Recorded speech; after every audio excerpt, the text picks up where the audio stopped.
विपक्ष के लोग मुसलमान भाइयों को गुमराह कर रहे हैं, जबकि इस कानून से उनसे कोई लेना देना नहीं है। इस कानून से उनसे कोई लेना देना नहीं है। ना उनकी नागरिकता छीनी जा रही है, ना नागरिकता दी जा रही है। चाहे वो सपा के नेता हों, चाहे वो कांग्रेस के नेता हों, चाहे बसपा के नेता हों, वो भ्रम फैला रहे हैं, गुमराह कर रहे हैं। ऐसे लोगों से गुमराह होने की जरूरत नहीं है।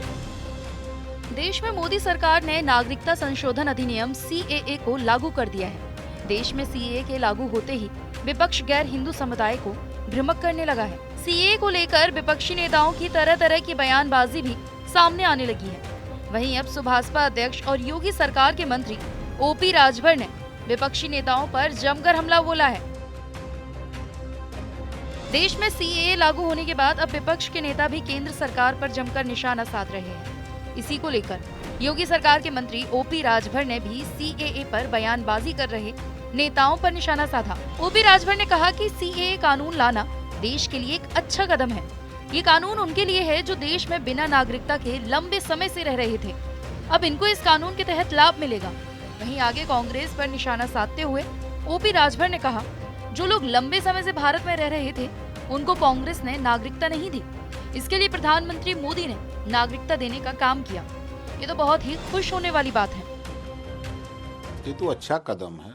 जो लंबे समय से मांग कर रहे थे कि हमको भारत की नागरिकता दिया जाए और भारत में रह रहे हैं, उनको नागरिकता देने का काम न तो कांग्रेस ने किया और न किसी सरकार ने किया।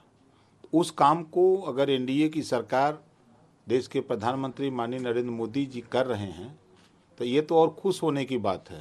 लेकिन विपक्ष के लोग मुसलमान भाइयों को गुमराह कर रहे हैं, जबकि इस कानून से उनसे कोई लेना देना नहीं है। इस कानून से उनसे कोई लेना देना नहीं है। ना उनकी नागरिकता छीनी जा रही है, ना नागरिकता दी जा रही है।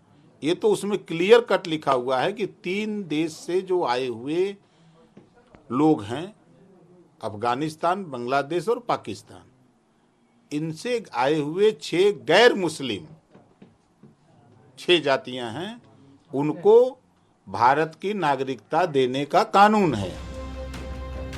OP राजभर ने कहा कि विपक्ष के नेता CAA को लेकर मुसलमान भाइयों को लगातार गुमराह कर रहे हैं। इस कानून से मुसलमान भाइयों का कोई लेना देना नहीं है। ना उनकी नागरिकता छीनी जाएगी, ना ही नागरिकता दी जाएगी। कानून में साफ लिखा हुआ है, जो 3 देशों से प्रताड़ित और गैर मुस्लिम हैं, उनको भारत की नागरिकता इस कानून के तहत दी जाएगी।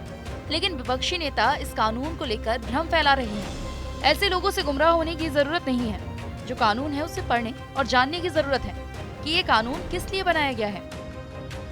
अब इस बात को लेके विपक्ष या राजनीति करने वाले लोग, गुमराह करने वाले लोग, मुसलमानों के दम पर सरकार चलाने वाले लोग, चाहे वो सपा के नेता हों, चाहे वो कांग्रेस के नेता हों, चाहे बसपा के नेता हों, वो भ्रम फैला रहे हैं, गुमराह कर रहे हैं। ऐसे लोगों से गुमराह होने की जरूरत नहीं है। जो कानून है उसको पढ़ने की जरूरत है, उसको जानने की जरूरत है कि एक कानून क्यों बना है, किसके लिए बना है। आपको बता दें कि भारत की नागरिकता पाने के लिए गैर मुस्लिम अल्पसंख्यकों को पहले तो ये साबित करना होगा कि वे पाकिस्तान, बांग्लादेश या फिर अफगानिस्तान के नागरिक हैं। इसके लिए उन्हें वहां के passport, birth certificate, education certificate, licence या जमीन के दस्तावेज समेत सभी सरकारी प्रमाण पत्र दिखाने होंगे।